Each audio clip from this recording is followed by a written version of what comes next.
हमने N factor पढ़ लिया था बेटा ऑक्सीडेंट और रिडक्टेंट का, है ना। काफी सारे एग्जाम्पल कर लिए थे और बुकलेट में कुछ एग्जाम्पल दे रखे हैं, वो आप लोग कर लेना, ठीक है।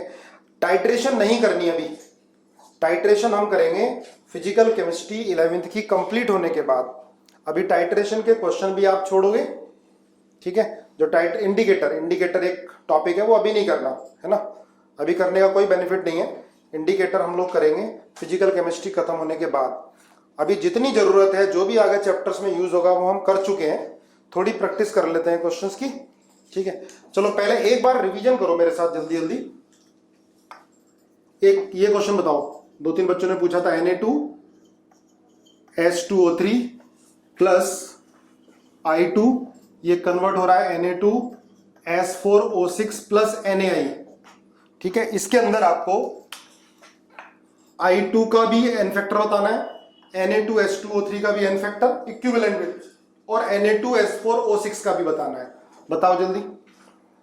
Na2H2O3 इसका भी बताना है बेटा इक्विवेलेंट वेट। ये इक्वेशन आपको बार बार कई चैप्टर मिलने वाली है, ठीक है, लर्न भी हो जाएगी। देखो Na2H2O3 कन्वर्ट हो रहा है Na2S4O6,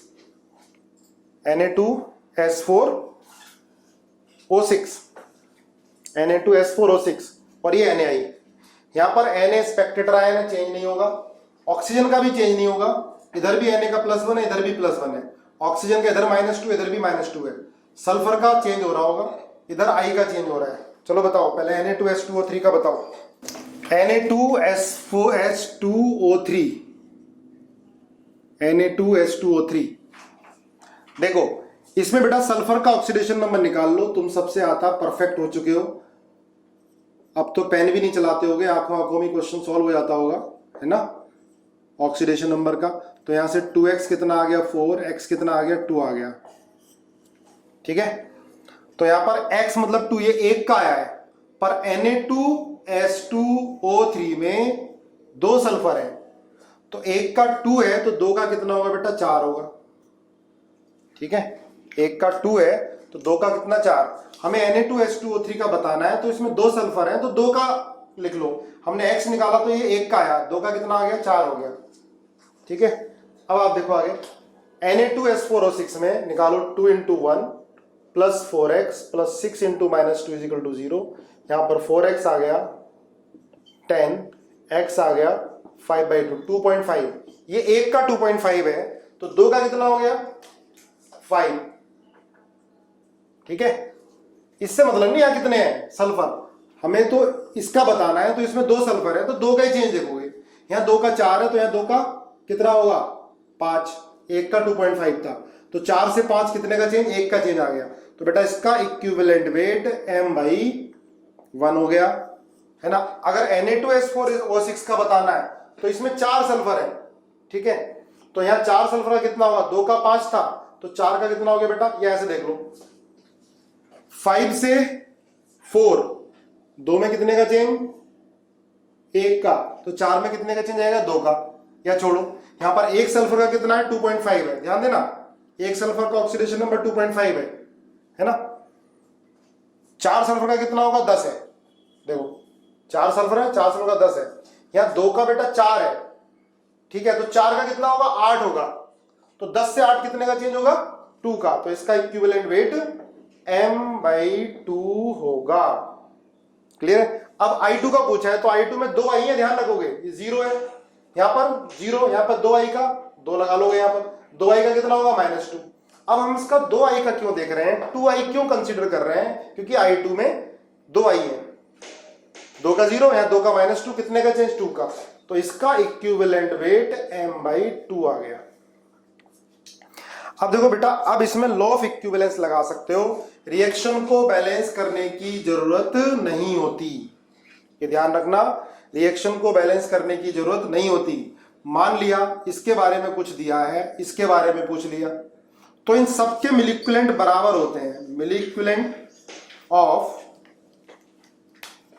Na2H2O3 is equals to milliequivalent of I2 is equals to milliequivalent of Na2S4O6 is equal to milliequivalent of I minus या NaI।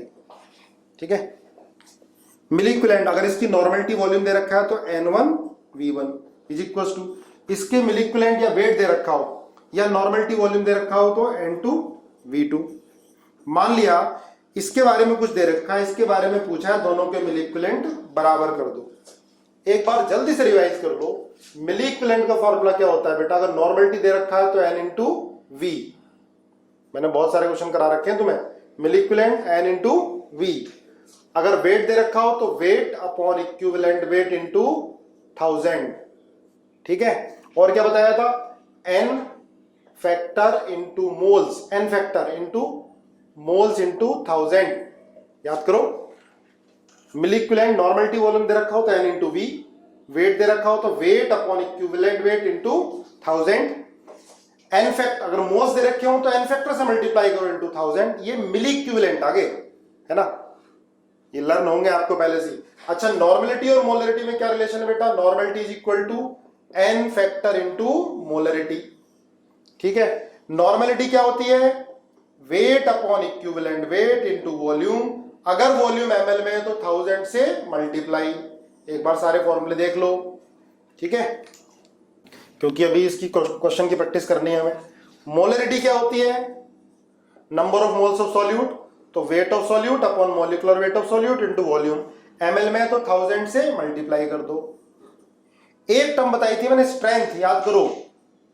स्ट्रेंथ S, स्ट्रेंथ क्या होती है? वेट ऑफ सॉल्यूट इन ग्राम पर litre of solution, पर litre of solution. Strength में क्या होता है? स्ट्रेंथ का फॉर्मूला ये मैंने आपको ड्राइव कराया था। Strength normality into equivalent weight, normality into equivalent weight. ठीक है, ये फॉर्मूला जरूर ध्यान रखना। Normality is equal to N factor into molarity. ये नॉर्मलिटी का हो गया फॉर्मूला, बहुत सारे क्वेश्चन किए थे हमने। ये मोलरिटी का फॉर्मूला हो गया। स्ट्रेंथ का formula normality into equivalent wait है ना। स्ट्रेंथ पूछता है तो बेसिक डेफिनेशन ध्यान रखना है, weight in gram upon volume in litre है ना। Weight in gram volume in litre, ये होती है स्ट्रेंथ है ना। G upon L, weight in gram upon volume in litre, ये होती है स्ट्रेंथ। ये सारे फॉर्मूले आपको पहले मैंने बता रखे हैं। देखो, जैसे हमने पीओसी से किया था, प्रिंसिपल ऑफ एटम कंजर्वेशन में, रिएक्शन को बैलेंस करने की जरूरत नहीं होती, तो इक्विवेलेंस से, लॉ ऑफ इक्विवेलेंस से भी रिएक्शन को बैलेंस करने की जरूरत नहीं होती। अब बहुत सारी रेडॉक्स रिएक्शन होंगी, उसमें बहुत सारे क्वेश्चन आ जाते हैं, तो डरना नहीं है। आपने N फैक्टर पढ़ लिया है, समझे? N फैक्टर पढ़ लिया है, नॉर्मलिटी मोलरिटी रिलेशन पढ़ लिया है, तो बिल्कुल नहीं डरना है। ठीक है, अब एक बार मैं 2-3 रिएक्शन बताता हूं। जैसे देखो बेटा, ये KMnO4 है प्लस Fe+2 है, तो मैंने बताया था आपको KMnO4 अगर एसिडिक मीडियम है तो किस में कन्वर्ट होता है? Mn+2 में। याद करो, बताया था BNA बनिया 1 3 5। बी मतलब स्ट्रॉन्गली बेसिक लिखा होगा, स्ट्रॉन्गली बेसिक, स्ट्रॉन्गली बेसिक या स्ट्रॉन्गली अल्कलाइन। न्यूट्रल या स्लाइटली बेसिक या बेसिक लिखा हो, न्यूट्रल या स्लाइटली बेसिक। ए मतलब एसिडिक, तो ये सिर्फ KMnO4 के लिए है। बेसिक मीडियम में किस में कन्वर्ट होता है ये? MnO4 माइनस आयन से Mn+6 लिख रखा है हम लोगों ने, और न्यूट्रल में MnO4 माइनस आयन से MnO2+4, एसिडिक में MnO4 माइनस आयन से Mn+2। याद है सबको है ना, लर्न हो गए। KMnO, ये इसलिए जुगाड़ बताया याद करने का क्योंकि ये काफी ज्यादा आता है KMnO4, तो वो तो हमें किसी ना किसी तरह से लर्न करना पड़ेगा। तो बेटा KMnO4 Mn+2 में चला गया। K+ क्या है? स्पेक्टेटर आयन है। Fe+2 किस में जाएगा? Fe+3। ये ध्यान रखने की कोशिश करनी है, ठीक है, रटना नहीं है भाई। फेरस है तो फेरिक में जाएगा। अगर यहाँ Fe+3 होता तो कुछ नहीं होता है ना। तो इसमें मान लिया इसके बारे में दे रखा है, इसके बारे में पूछ रखा है, इसका वेट दे रखा है और इसका वॉल्यूम पूछ लिया, तो आप क्या लिखोगे? Milliequivalent of KMnO4 is equal to milliequivalent of Fe+2। इसकी नॉर्मलिटी दे रखी है तो बेटा n इंटू वी कर दोगे, है ना। और वेट दे रखा है इसका, तो wait upon equivalent weight into 1000। Equivalent weight निकालने में कोई प्रॉब्लम नहीं है। इक्विवेलेंट वेट क्या होता है? Molecular mass upon N factor. N factor आप यहां से निकाल लोगे, चेंज इन ऑक्सीडेशन नंबर। इसका कितना हो गया 1, इसका कितना हो गया 5। चलो न्यूमेरिकल करते हैं 4-5, फिर अगला टॉपिक पढ़ेंगे H2O2 वाला। लिखो लिखो what volume of point 1 molar KMnO4, what volume of 0.1 molar KMnO4, 1 molar KMnO4 is required to oxidize what volume of 0.1 molar KMnO4 required to oxidize 100 ml of 100 ml of 0.2 molar FeSO4, 0.2 molar FeSO4 in acidic condition. जल्दी से answer बताओ क्या आएगा। Reaction अपने आप लिखो। Acidic medium में KMnO4 किस में कन्वर्ट होता है? Fe+2 किस में कन्वर्ट होता है? तो क्या लिखोगे बेटा? KMnO4 को MnO4 माइनस n लिख लो, MnO4 माइनस प्लस FeSO4 को Fe+2 लिख लो, और Fe+2 किस में कन्वर्ट होगा? Fe+3 में, प्लस Mn+2 में। देखो हम वही क्वेश्चन कर रहे हैं जो आगे रिएक्शन हमें याद भी करनी पड़ेगी, लर्न करनी पड़ेगी। पूछा जाता है इनऑर्गेनिक केमिस्ट्री में कि भाई MnO4 माइनस n किस में कन्वर्ट होता है, MnO4 माइनस का कलर क्या होता है। तो मैंने आपको बता दिया कि MnO4 का कलर क्या होता है? पर्पल। और Mn+2 का, जो भी Mn+2 के सॉल्ट होंगे जैसे MnSO4, तो इसका कलर क्या होगा? कलरलेस होगा। Fe+2 फेरस, ये क्या होगा? फेरिक। तो वही क्वेश्चन की प्रैक्टिस कर रहे हैं जो आगे आपको लर्न करनी पड़ेगी। तो ऑलमोस्ट 90% लर्न हो जाएंगी, ध्यान आ जाएगा। ठीक है, ये इनऑर्गेनिक का पार्ट है। तो हम मोल के साथ बहुत सारे चैप्टर साथ साथ कर रहे हैं। ठीक है, बुकलेट में बहुत अच्छा दिया हुआ है, पर उतना ही करना है जितना मैं करा रहा हूँ। जो टॉपिक नहीं कराए अभी जरूरत नहीं है, अभी नहीं करने। चलो क्या करोगे? कोई जरूरत नहीं है बैलेंस करने की। इसके बारे में हमें इंफॉर्मेशन है, इसके बारे में पूछिए तो क्या लिखोगे?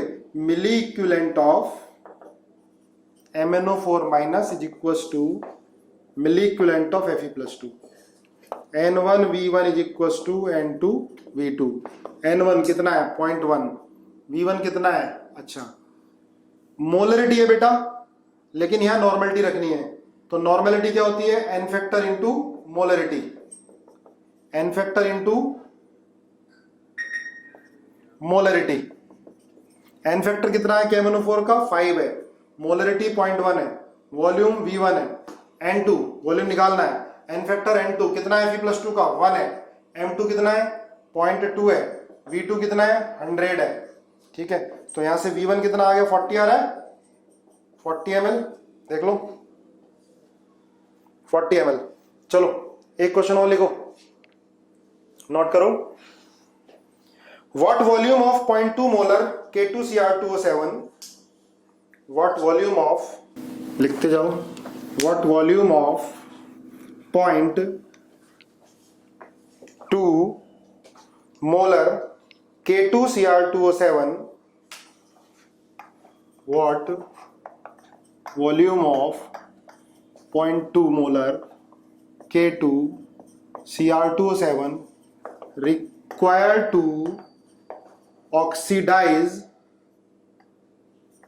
50 ml of, required to oxidize 50 ml of 0.3 molar Na2C2O4 in acidic medium। In acidic medium. करो जल्दी, आंसर बताओ क्या आएगा। चलो देखो, K2Cr2 7 बेटा पोटेशियम डाइक्रोमेट। मैंने आपको बताया था जो भी कंपाउंड इंपॉर्टेंट होंगे मैं आपको लर्न करा दूंगा, इनऑर्गेनिक आपकी पहले लर्न हो जाएगी साथ साथ। K2Cr2 7 का कलर होता है ऑरेंज, पूछा जाता है एग्जाम में, ऑरेंज। K2Cr2 7 का कलर ऑरेंज। ये कलर क्यों होते हैं, इसका रीजन केमिकल बॉन्डिंग में मालूम चलेगा, केमिकल बॉन्डिंग में पढ़ाएंगे। कई सारे क्वेश्चन में यही बोल देता हूं, केमिकल बॉन्डिंग में पढ़ाएंगे। K2Cr2 7 का कलर होता है बेटा ऑरेंज, और ये क्या होता है, always behave as oxidising agent, क्योंकि Cr का ऑक्सीडेशन नंबर हाईएस्ट है। किसी कंपाउंड में अगर सेंट्रल एटम का ऑक्सीडेशन नंबर हाईएस्ट है, या जिस एटम का चेंज हो सकता है उसका हाईएस्ट है, तो वो हमेशा ऑक्सीडाइजिंग एजेंट की तरह बिहेव करेगा। अब जब खुद क्या होगा, रिड्यूस, तो भाई दूसरे को क्या कर देगा, ऑक्सीडाइज। और ध्यान से देखा करो, अब जैसे Na+ है, Na+ के साथ कुछ कर सकता है क्या, हिम्मत है इसके अंदर, कुछ नहीं कर सकता। Na+ तो Na+ ही रहेगा। Na+ का कोई और ऑक्सीडेशन नंबर एग्जिस्ट नहीं करता, बस 0 तो करता है, लेकिन किसी कंपाउंड में क्या होगा, Na+ ही रहेगा। तो ये किसको ऑक्सीडाइज करेगा बेटा, कार्बन को। अब हमने पढ़ लिया है ऑक्सीलेट, भाई कैसे टूटेगा, ट्वाइस Na+ प्लस C2O4 2-। तो K2Cr2 7 Na+ को तो ऑक्सीडाइज कर ही नहीं सकता, वो तो पहले ही अपनी स्टेबल फॉर्म में है। तो किसको ऑक्सीडाइज करेगा, ऑक्सीलेट को। ऑक्सीलेट को बेटा CO2 में ऑक्सीडाइज करता है। K2Cr2 7 खुद किस में कन्वर्ट हो जाता है, Cr+3 में, Cr+3 में। अब K2Cr2 7 का एन फैक्टर कितना होता है, 6। दोबारा देख लो, K2Cr2 7 में 2 Cr है, तो भाई 2 Cr का 12, यहाँ पे 1 Cr का 3 है, 2 का कितना होगा, 6। 12 से 6 कितने का चेंज, 6 का, तो इसका एन फैक्टर आ गया 6। अब Na2C2O4 में C2O4 2- में 2 कार्बन है, 1 का 3, 2 का कितना 6, यहां पर 1 का 4, 2 का कितना 8, तो बेटा इसका एन फैक्टर कितना हो गया, 2 हो गया। देखो कई बार कर लिया। अब ये हमेशा याद हो गया हमें कि जो ऑक्सीलेट होगा या ऑक्जेलिक एसिड होगा, ये हमेशा ऑक्सीडाइज होगा CO2 में। जब खुद ऑक्सीडाइज होगा तो दूसरे को रिड्यूस करेगा। तो always behave as reducing agent, कौन, ऑक्जेलिक एसिड या ऑक्सीलेट C2O4 2-। अब कर लो, मिल इक्विवेलेंट बराबर कर लो, milliequivalent of this is equal to milliequivalent of this. तो N1V1 is equal to N2V2। Molarity दे रखी है, तो भाई normality into n factor, sorry normality क्या होती है, मोलरिटी इंटू एन फैक्टर। कितनी मोलरिटी है, 0.2 है, वॉल्यूम कितना है पूछा है, इसकी मोलरिटी 0.3 है, एन फैक्टर कितना है इसका 2 है, इंटू वॉल्यूम कितना है 50 है। तो V1 कितना आ गया, 2 से 2 उड़ा दो, पॉइंट से पॉइंट उड़ा दो, तो ये तो यार 150 आ रहा, कहाँ गलती कर दी हमने, 2, अच्छा इंटू, ये तो भूल ही गए, इंटू 6/6, 25 ml। कितनी जल्दी कर दिया था आप लोगों ने, ठीक है। चलो एक और करो, लिखो 5 ml of H2O2 liberate, 5 ml of H2O2 liberate 1.27 gram of iodine, 1.27 gram of iodine, 5 ml of H2O2, 5 ml of H2O2। ध्यान से देखो, ये रिएक्शन आ रही है, ये भी आपको लर्न करनी है, बार बार क्वेश्चन करेंगे, हो जाएगी। 5 ml of H2O2 liberate 1.27 gram of iodine, I2। देखो I का एटॉमिक वेट होता है 127, तो I2 का कितना हो गया 254। ध्यान रखोगे, एटॉमिक वेट आयोडीन का 127, तो 5 ml of H2O2 liberate 1.27 gram of iodine, I2, iodine from an acidified Ki solution, from an acidified Ki solution, from an acidified Ki solution। Acidified के आई सॉल्यूशन। ठीक है, इसका वॉल्यूम दे रखा है H2O2 का, इसका वेट दे रखा है, तो पूछा है what is molarity of H2O2 solution. देखो एक चीज ध्यान रखना बेटा, कोने में लिखो एक बार, शायद मैंने पहले बताया भी होगा। H2O2 O2 में भी कन्वर्ट होता है, H2O2 OH -N में भी कन्वर्ट होता है, H2O2 H2 में भी कन्वर्ट होता है। देखो ध्यान रखना, H2O2 यहां पर -1 है एक ऑक्सीजन का, यहाँ 0, तो 2 का कितना होगा बेटा -2, तो -2 से 0, तो n फैक्टर कितना हो गया यहाँ पर, n फैक्टर H2O2 का 2। यहाँ देखो 2 का कितना है बेटा, 1 का -1, 2 का कितना होगा -2, यहाँ 1 का -2 OH -N में, तो 2 का कितना हो गया -4, तो -2 से -4, यहाँ भी n फैक्टर कितना होगा 2, H2O2 से H2O, यहाँ भी -2 है। देखो 2 का यहाँ पर क्या होगा बेटा -2, 1 का -1 है ना, तो 2 का कितना होगा -2, यहाँ 1 का -2 है, 2 का कितना होगा -4, क्योंकि H2O2 का निकालना है हमें n फैक्टर, तो यहाँ भी क्या आ गया, n फैक्टर 2 आ गया। तो ध्यान रखना H2O2 का n फैक्टर तो 2 ही रहता है सारी रिएक्शन में। ठीक है, ये चीज याद कर लो तुम। अब देखो H2O2 O2 में जा रहा है, देखो यहाँ क्या हो रहा है बेटा, ऑक्सीडाइज। अगर H2O2 O2 में जाएगा तो क्या होगा, ऑक्सीडाइज, तो दूसरे को क्या करेगा, रिड्यूसिंग एजेंट होगा। ठीक है, तो ध्यान रखना जब भी H2O2 रिड्यूसिंग एजेंट की तरह बिहेव करेगा तो खुद ऑक्सीडाइज होगा O2 में। क्लियर है, याद करो H2O2 रिड्यूस होगा तो इन दोनों में जा सकता है, अगर बेसिक मीडियम है तो इसमें, न्यूट्रल है तो इसके अंदर। ठीक है, सब में n फैक्टर कितना रहना है, 2 रहना है। ठीक है, करो भाई। हाँ 1 मोलर है भाई, देखो जिन्होंने 1 मोलर किया है इसका मतलब उन्होंने क्वेश्चन सही पढ़ा है।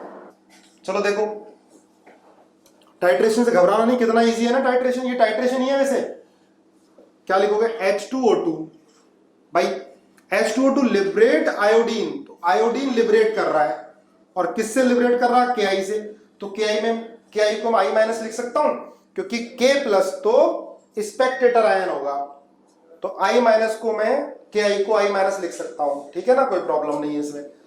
H2O2 अब देखो ध्यान से, I- से I2, तो H2O2 क्या कर रहा है, H2O2 ऑक्सीडाइज कर रहा है, तो खुद क्या होगा, रिड्यूस होगा। H2O2 I- आयन को ऑक्सीडाइज कर रहा है, ऑक्सीडाइजिंग एजेंट, तो खुद क्या होगा, रिड्यूस होगा। रिड्यूस H2O में, अगर एसिडिक मीडियम बोल रखा है तो H2O में, बेसिक मीडियम होता तो OH- आयन में। ठीक है, बेसिक मीडियम तो OH- आयन में लिखते हैं H2O2 को, याद रखना। एसिडिक हो तो H2O2, न्यूट्रल हो तब भी H2O2। क्लियर है। अब देखो बेटा H2O2 का n फैक्टर कितना, अभी पढ़ लिया 2, याद कर लो 2 ही होता सब में। I- से कितना होगा, 1 होगा n फैक्टर, I- n एक I है। I2 का n फैक्टर कितना होगा, 2 होगा। I2 का n फैक्टर 2 होगा, समझ में आया, क्योंकि I2 में 2 I है, तो 0 से -1, 1 में 1 का चेंज, I2 2 में 2 का चेंज। अब क्या गिवन है, 1.27 ग्राम आयोडीन गिवन है हमें, तो बस देखो इसके बारे में इंफॉर्मेशन है ना बेटा, इसके बारे में पूछा, इन दोनों के मिल इक्विवेलेंट बराबर कर लो। बड़ा आसान है, बड़ा मजेदार है ये मेथड। ठीक है, रिएक्शन को बैलेंस करने की जरूरत नहीं, पर n फैक्टर आना चाहिए। तो क्या लिखोगे, लिखो मिल इक्विवेलेंट ऑफ H2O2। अच्छे अच्छे नोट्स भेज दिया करो भाई।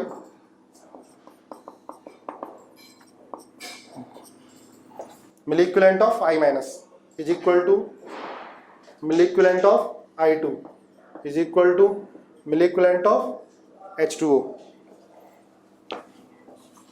ऐसे मेरी तरह मत लिखना इतना गंदा संदा। Milliequivalent of H2O2 is equal to milliequivalent of I- is equal to milliequivalent of I2 is equal to milliequivalent of H2O। तो भाई हमें इसके बारे में इंफॉर्मेशन है, इसके बारे में इंफॉर्मेशन है। इसका क्या पूछा है, वॉल्यूम, तो लिख दो N1 × V1 is equal to, इसका दे रखा है वेट, तो वेट अपॉन इक्विवेलेंट वेट, है ना। अगर वेट गिवन हो तो मिल इक्विवेलेंट का formula wait upon equivalent weight into 1000। Normality इसकी दे रखी है क्या, नहीं पूछी है, तो पहले नॉर्मलिटी हम निकाल लेते हैं। वॉल्यूम 5 ml दे रखा है, वेट 1.27, इक्विवेलेंट वेट इसका मॉलिक्यूलर मास कितना 154, एन फैक्टर कितना होता है I2 का 2 होता है, समझना ध्यान से, इनटू 1000। ठीक है, तो N1 कितना आ गया, ये 1.27 1.27 इंटू 2/154 इंटू 5 इंटू 1000। कोई गलती तो नहीं कर दी हमने? ठीक है ना, ठीक है। अब इसके अंदर क्या आ जाएगा, ये तो कर दो कैंसल, यहाँ कर दो 100, ये कितना आ गया 10, कितना आ गया 2। ठीक है। अब नॉर्मेलिटी क्या होती है, एन फैक्टर इनटू मोलरिटी। तो मोलरिटी क्या होगी बेटा, normality upon N factor. Normality 2i, N factor H2O2 का 2, आंसर 1। वाओ, बहुत बढ़िया, कुछ लोगों ने एकदम कर डाला।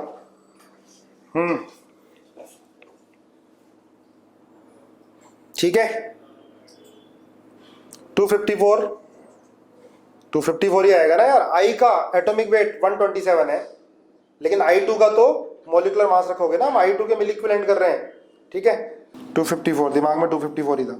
चलो आगे एक क्वेश्चन और लिखो, नोट करो फटाफट, साथ साथ लिखो। What volume of 0.1 molar K2Cr2O7, what volume of what volume of 0.1 molar K2Cr2O7 is required to oxidize what volume of K2Cr2O7 required to oxidize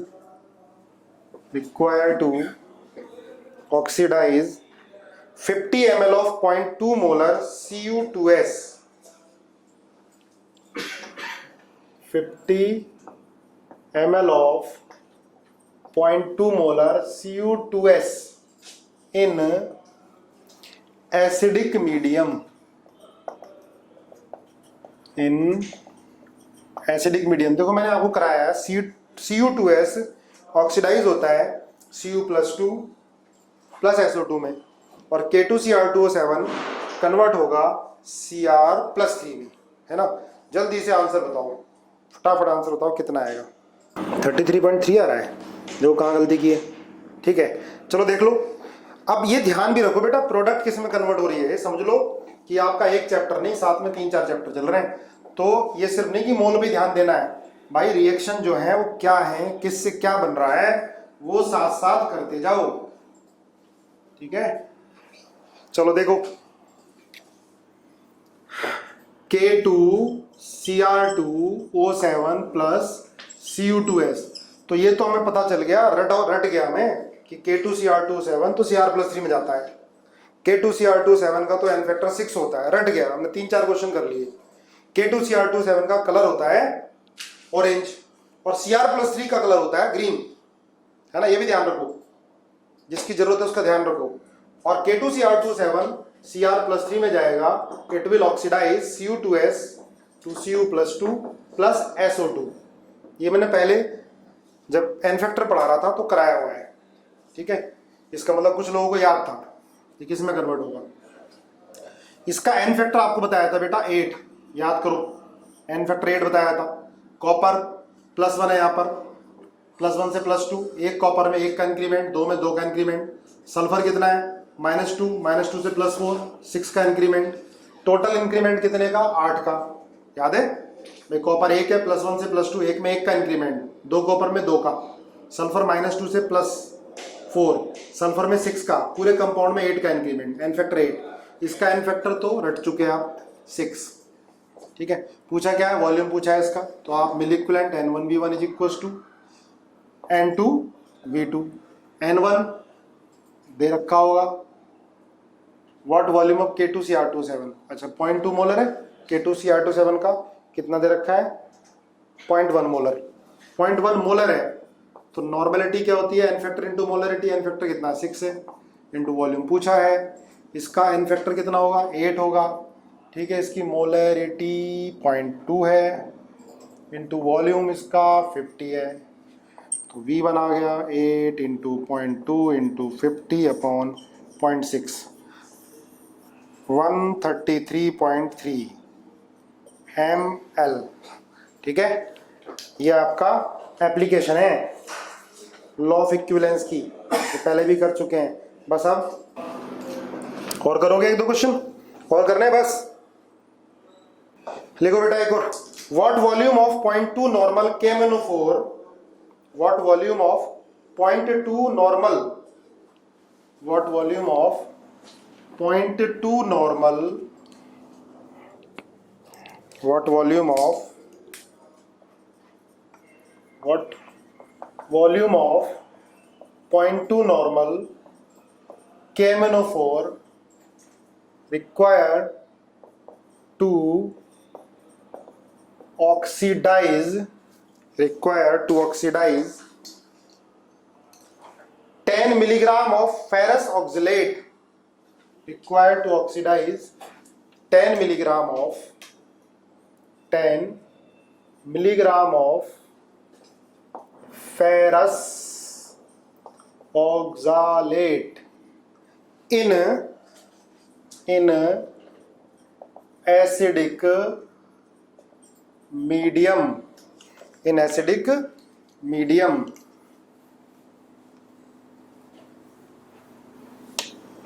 in acidic medium, जल्दी बता दो क्या आंसर आएगा। तो अब ये तो पता ही है आपको, MnO4 minus ion, ferrous oxalate FeC2O4 कितनी, देखो सही बात है, आपने इसका एन फैक्टर याद रखा। ये किस में कन्वर्ट होता है, Fe+3 में कन्वर्ट होता है, C2O4 CO2 में। ये रिएक्शन आपको याद हो गई, दो तीन क्वेश्चन एक साथ हो गए, Mn+2 है ना। यहाँ पर प्लस, तो देखो इसका एन फैक्टर तो +7 है भाई, इसका एन फैक्टर तो 5 है, जानते ही हो। FeC2O4 का एन फैक्टर मैंने आपको बताया था 3, दोबारा फिर बता रहा हूँ, जिनको नहीं समझ में आया होगा देख लो। Fe+2 है, Fe+2 से Fe+3, Fe में 1 का इंक्रीमेंट, C2O4 में बार बार बता रहे हैं 2 का इंक्रीमेंट, टोटल इंक्रीमेंट 3 का, इसका एन फैक्टर आ गया 3। तो इसका देखो नॉर्मलिटी और वॉल्यूम है, तो N1V1 करोगे इज इक्वल टू, इसका वेट दे रखा है तो wait upon equivalent weight into 1000। N1 कितना है बेटा इसका 0.2 डायरेक्ट दे रखा है, वॉल्यूम पूछा है, वेट कितना है 10 मिलीग्राम, तो 10 इंटू 10 की पावर -3 ग्राम अपॉन इक्विवेलेंट वेट। अब फेरस ऑक्सिलेट पूरा मोलिकुलर मास रखोगे बेटा, आयरन का कितना होता है 56 होता है, कार्बन का 12 इंटू 12 प्लस 4 इंटू 16 टोटल रखोगे, ठीक है। मोलिकुलर मास रख लेना पूरा FeC2O4। एन फैक्टर कितना रखोगे इसका, कितना आ गया 3 इंटू 1000, मोलिकुलर मास रख लेना, V1 आ जाएगा 1.04 या 03। मैक्सिमम लोगों का बिल्कुल सही, एकदम सही। एक और जल्दी करो, लिखो 80 ml of KMnO4 react with 80 ml of KMnO4, 80 ml of KMnO4 react with 3.4 gram of 80 ml of KMnO4 react with 3.4 gram of Na2C2O4 dot 2H2O in acidic medium, dot 2H2O, ध्यान रखना मॉलिक्यूलर मास पूरे का रखा जाता है, dot 2H2O in acidic medium। What is molarity of KMnO4? जल्दी से answer बताओ, what is the molarity of KMnO4? या MnO4 minus ion plus Na2C2O4, Na2C2O4 dot 2H2O। इसमें कंफ्यूज नहीं हो ना, मॉलिक्यूलर मास पूरे का रखना होता है। क्या बनेगा Mn+2 प्लस, ये किस में जाएगा CO2 में, Na प्लस तो Na प्लस रहेगा। एन फैक्टर पहले वाले क्वेश्चन में पढ़ लिया था हमने, MnO4 माइनस आयन का भी पढ़ लिया था, ठीक है। मिलिक्विलेंट बराबर कर दोगे आंसर आ जाएगा, ठीक है। सब लोगों ने आपने कर लिया है। रिएक्शन भी आपको लर्न होने लगी धीरे धीरे। हेडिंग डालो बेटा, ये topic volume strength of H2O2, volume strength of H2O2, volume strength of H2O2। Easy topic है, अगर पढ़ा हुआ होता है तो, नहीं पढ़ा हुआ होता तो टफ लगता है। इसके न्यूमेरिकल टफ लगते हैं, अदरवाइज बहुत इजी है। Volume strength of H2O2, volume strength of H2O2, volume strength of H2O2। तो बेटा H2O2 को डिकम्पोज करते हैं तो H2O और ऑक्सीजन लिबरेट होता है। रिएक्शन ध्यान रखना, H2O2 डिकम्पोज होती है तो ऑक्सीजन रिलीज होता है। ठीक है, इसकी डेफिनेशन लिखो, it is the volume of O2 given out at NTP, it is the volume of O2 given out at NTP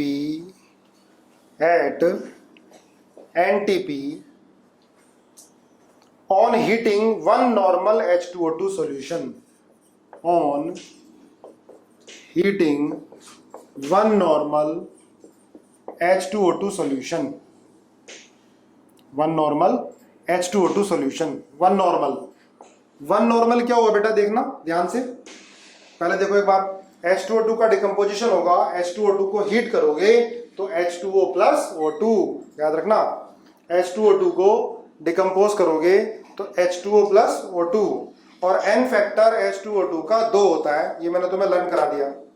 ठीक है, H2O2 का N फैक्टर क्या होगा, 2 होगा, चाहे बेसिक मेथड से कर लो, ऑक्सीजन वाले मेथड से, 32 ग्राम 68 ग्राम से, तो 8 ग्राम कितने से मिलेगा, अपने आप 17 आ जाएगा।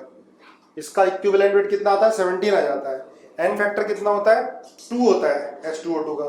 इसको भी याद करो, जब हीट करोगे तो कैसे जाएगा, H2 और O2 में, H2 और O2 में एन फैक्टर कितना होगा, 2 होगा। वॉल्यूम स्ट्रेंथ क्या है, वन नॉर्मल H2O2 को हीट करने पर जो भी ऑक्सीजन मिलता है, वॉल्यूम ऑफ ऑक्सीजन, उसको क्या बोलते हैं, स्ट्रेंथ, वॉल्यूम स्ट्रेंथ। अब वन नॉर्मल का मतलब क्या, देखो, वन नॉर्मल, नॉर्मलिटी क्या होती है, नॉर्मलिटी होती है नंबर ऑफ ग्राम इक्विवेलेंट, समझने की कोशिश करना, number of gram equivalent upon volume. ठीक है, लीटर में, अपॉन वॉल्यूम लीटर में। नॉर्मलिटी 1 कर दो, number of gram equivalent upon volume 1 litre कर दो। तो हम कह सकते हैं कि 1 ग्राम इक्विवेलेंट से जो भी वॉल्यूम निकलेगा वो वॉल्यूम स्ट्रेंथ है, 1 ग्राम इक्विवेलेंट, या वन नॉर्मल या 1 ग्राम इक्विवेलेंट पर लीटर। ठीक है भाई, वन नॉर्मल मतलब 1 ग्राम, नंबर ऑफ ग्राम इक्विवेलेंट कितने हो गए, 1, वॉल्यूम अगर 1 लीटर ले लेते हैं तो हम वन नॉर्मल को क्या लिख सकते हैं, हम 1 ग्राम इक्विवेलेंट पर लीटर, बेसिक डेफिनेशन। जैसे 1 मोलर को क्या लिख सकते हैं बेटा, 1 मोलर को लिख सकते हैं 1 मोल पर लीटर, 1 मोल पर लीटर। देखो ध्यान से, 1 मोल पर लीटर, या हम क्या लिख सकते हैं इसको, 1 नॉर्मल को बाई 17 ग्राम पर लीटर, 1 नॉर्मल के बराबर हो गए, नहीं समझ में आया।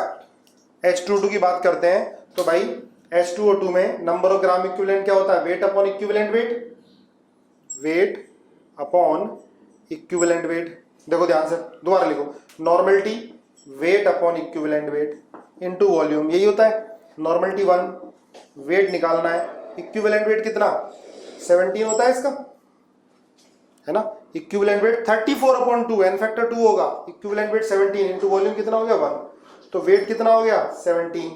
तो हम कह सकते हैं कि 17 ग्राम H2O2 को, 17 ग्राम पर लीटर सॉल्यूशन, वॉल्यूम 1 लीटर, 17 ग्राम H2O2 को डिकम्पोज करने पर जो भी वॉल्यूम मिल रहा है वो क्या, वॉल्यूम स्ट्रेंथ।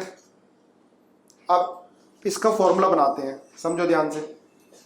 देखो H2O2 ये कितने ग्राम है, ये 1 मोल मिल रहा है। सुनना बेटा ध्यान से, कितने ग्राम हो गया, 68 ग्राम हो गया। 1 का 34 होता है, तो हम लिख सकते हैं कि 68 ग्राम H2O2 को डिकम्पोज कर रहे हैं तो 22.4 लीटर वॉल्यूम मिल रहा है। ठीक है, ये जब मैं लंबी कहानी बता रहा हूं आपको, इतना सा फॉर्मूला आना है, छोटा सा वही याद करना है। ठीक है, 68 ग्राम H2O2 से 22.4 लीटर क्या मिल रहा है, ऑक्सीजन। तो बेटा 17 ग्राम से कितना मिलेगा, 22.4 इंटू 17 अपॉन 68 कितना आ गया, 5.6 लीटर। 17 ग्राम पर लीटर का मतलब क्या होता है, 1 नॉर्मल, है ना। 1 नॉर्मल से कितना मिल रहा है, 5.6 लीटर। 1 नॉर्मल को क्या बोल सकता हूं मैं, 1 ग्राम इक्विवेलेंट बोल सकता हूं, है ना। तो 1 नॉर्मल से कितना मिल रहा है बेटा, 5.6 लीटर। 2 नॉर्मल से कितना मिलेगा, 2 इंटू 5.6। 3 नॉर्मल से कितना मिलेगा, 3 इंटू 5.6। तो कह सकता हूं कि n नॉर्मल से कितना मिलेगा, n नॉर्मल से कितना मिलेगा, 5.6 into n। This is volume strength. General formula ये आ गया। ठीक है, देखो 1 नॉर्मल से वॉल्यूम कितना मिल रहा है बेटा, 5.6 लीटर। ऐसे 2 नॉर्मल से कितना मिलेगा, 5.6 इंटू 2। 3 नॉर्मल से कितना मिलेगा, 3 इंटू 5.6। n नॉर्मल से कितना मिलेगा, नॉर्मलिटी मान लिया हमने n है, या x मान लिया तो इंटू x। तो n नॉर्मल से कितना मिलेगा, इंटू n। ये वॉल्यूम स्ट्रेंथ का फॉर्मूला है, इसको याद रखोगे, सारे क्वेश्चन होते जाएंगे। वॉल्यूम स्ट्रेंथ पूछ लिया, नॉर्मलिटी दे रखी है, इंटू n। तो ये क्या आ गया, वॉल्यूम स्ट्रेंथ 5.6 इंटू नॉर्मलिटी, या volume strength is equal to 11.6 into molarity. 11.6 into molarity. Clear है, इस फॉर्मूले को ध्यान रखना। अभी मैं कैसे लेकर आया हूं समझ लेना आप लोग। ठीक है, कैसे भी कर सकते हो आप, इक्विवेलेंट बराबर कर लो, equivalent of H2O2 is equal to equivalent of O2। ये तो हमें से एप्लीकेबल होगा। इक्विवेलेंट ऑफ H2O2, ये 1 ग्राम इक्विवेलेंट लिख लिया हमने, ये भी 1 ही होगा। भाई 1 ग्राम इक्विवेलेंट का वेट कितना होगा, 17 ग्राम। 1 ग्राम इक्विवेलेंट का वॉल्यूम कितना होगा, 5.6। देखो मैंने निकलवाया है, याद रखो 5.6, 22.4 upon 4 equivalent volume of oxygen. तो 17 ग्राम पर लीटर क्या हो गया, 1 नॉर्मल। 1 नॉर्मल से कितना, 5.6 लीटर। n नॉर्मल से कितना होगा, वॉल्यूम स्ट्रेंथ 5.6 इंटू नॉर्मेलिटी। बार बार बोल रहा हूं, रट गया होगा। Volume strength 5.6 into normality, only for H2O2। This is applicable only for H2O2, volume strength of H2O2। देखो ध्यान देना, लेबोरेटरी में जो लिखा होता है 10 वॉल्यूम,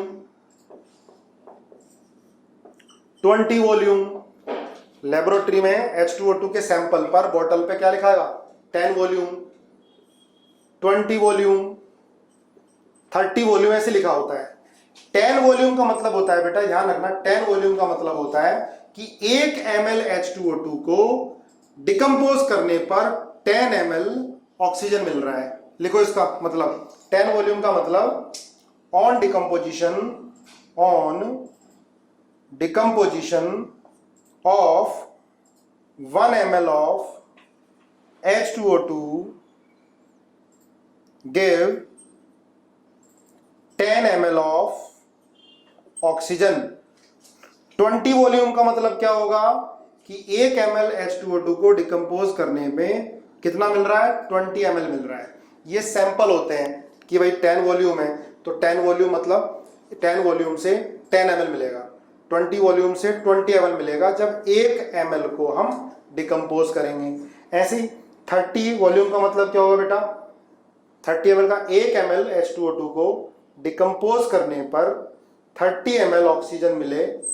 ठीक है, पूछ लिया कि ये सैंपल दे रखे हैं, बताओ ऑक्सीजन सबसे ज्यादा किस वाले सैंपल में मिलेगा? अगर 1 ml H2O2 को डिकम्पोज करते हैं तो दिस 30 वॉल्यूम। ठीक है, ये जो फॉर्मूला आया वो इस डेफिनेशन से आया, volume strength is equal to 5.6 into normality. बड़े सिंपल से क्वेश्चन आते हैं, ठीक है, ये ध्यान रखोगे। क्लियर है?